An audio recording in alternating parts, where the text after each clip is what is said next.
Bonjour et bienvenue à la Critique Exigeante pour cette review du chapitre 91 de Dragon Ball Super.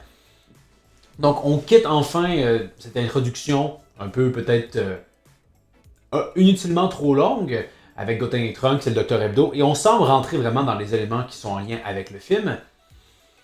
Et malgré tout, il y a quand même du travail d'introduction qui est fait pour expliquer comment Dr Hebdo s'est joint à l'armée du ruban rouge et en quoi c'était pas vraiment ce qu'il souhaite tant que ça, mais il le fait quand même, mais qu'il y a clairement un agenda secret derrière ça, que son but c'est probablement juste avoir accès à leur fonds monétaire pour créer ces androïdes, etc.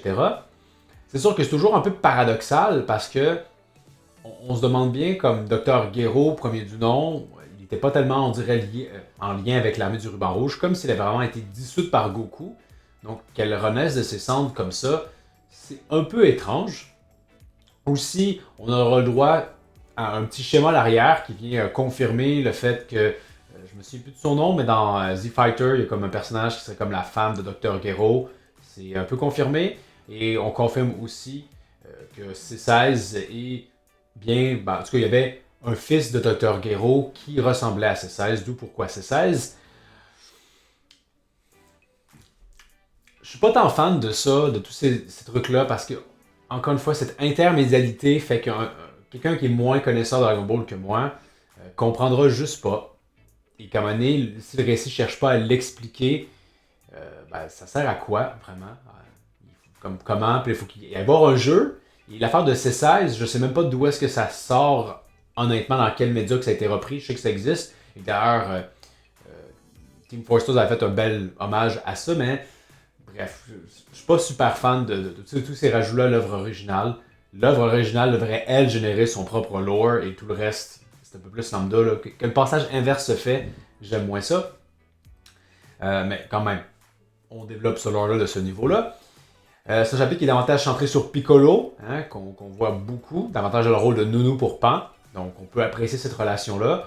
On voit où est-ce qu'il habite. Il a un peu un palais à la manière de Piccolo de Démon. Ce qui est quand même, je m'y attendais pas. Je m'attendais à ce que, honnêtement, il vive un peu à l'air. Il n'est pas vraiment de maison en tant que tel. Mais bon, c'est quand même intéressant de s'intéresser un peu plus à lui. Il y a des planches où vraiment son facial est beaucoup plus comique. On aime ou on n'aime pas. Je trouvais que Piccolo avait un peu une aura un peu sacrée, qui avait été un petit peu atteinte durant la saga Buu, mais en tant que tel. Aussi, on parle un peu de Videl et de Gohan, qui sont peut-être pas aussi présents qu'ils devraient l'être pour leur fille. Je trouve ça un peu dommage. Ça les met pas beaucoup en valeur. Surtout qu'on nous refait le coup avec Gohan. À un moment donné, ça va faire, là, comme Gohan, tu négliges ton entraînement. Puis, ben là, que veux-tu qu'il se repasse, Piccolo? on apprend qu'en 3 ans. Pas en 3 ans. Donc, je sais plus combien de temps c'est passé finalement depuis Dragon Ball. N'a-t-elle pas 5 ans dans le tournoi avec Ub?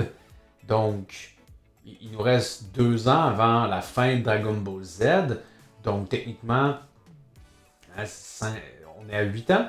8 ans depuis fin Buu. Ça a quand même passé des trucs, le tournoi du pouvoir, etc. Donc, vraiment, refaire régresser Gohan, on peut arrêter, s'il vous plaît.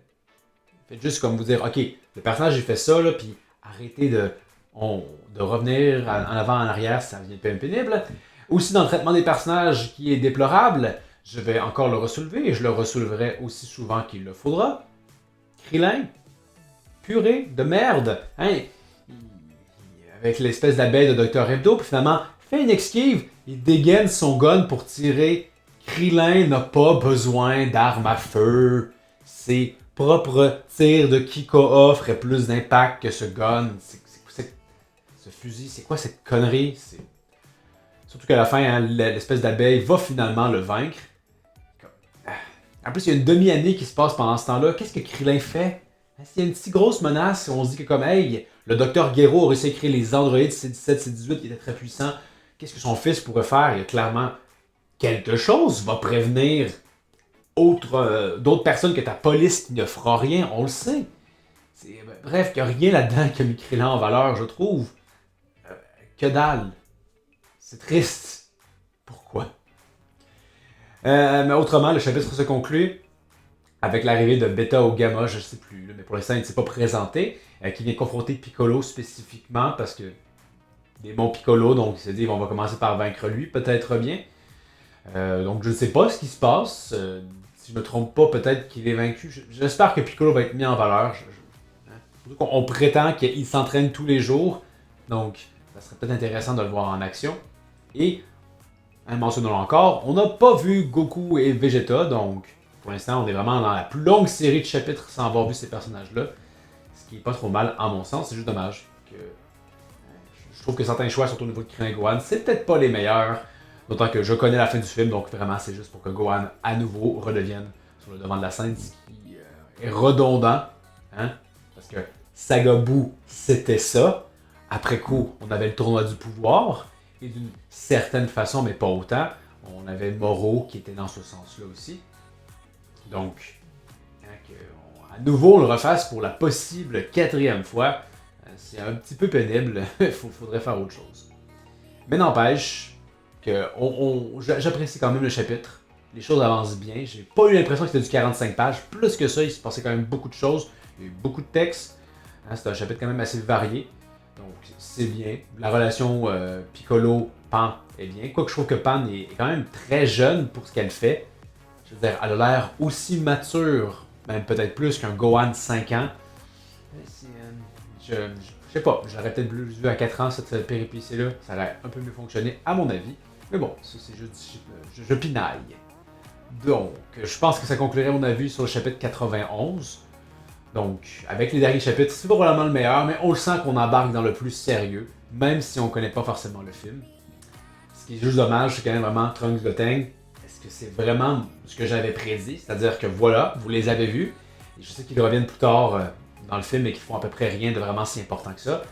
Si c'est le cas, c'est vraiment dommage que on voulait avoir quelque chose et c'est ça qu'on a eu. Des trucs comiques avec des trucs à la romance, à l'eau de rose qui ne servent à peu près à rien. Donc, on verra bien qu'est-ce qui se passe dans les prochains chapitres, l'arrivée de Cellmax. Donc, vous, qu'avez-vous pensé du chapitre Faites-moi en part. Hein? Et pour la prochaine critique exigeante, j'hésite encore, je pensais peut-être faire une deuxième vidéo comparative du doublage français des Simpsons versus québécois, parce que je suis encore un peu insatisfait de ma dernière vidéo. J'ai pas mis assez d'extraits de la version québécoise. C'est l'occasion peut-être d'y remédier et de porter un deuxième regard sur la chose. Donc, à voir la semaine prochaine, vu que c'est 2 vidéos qui sont quand même assez proches l'une de l'autre. Donc, merci d'avoir regardé. Comme toujours, je vous invite fortement à vous abonner et je vous dis à la prochaine critique exigeante. Well, just wanted you to know that I miss you, Dad. What the? Hey, get your ass moving! Something is tearing its way through the compound! We gotta go! Okay, sorry about this, Dad.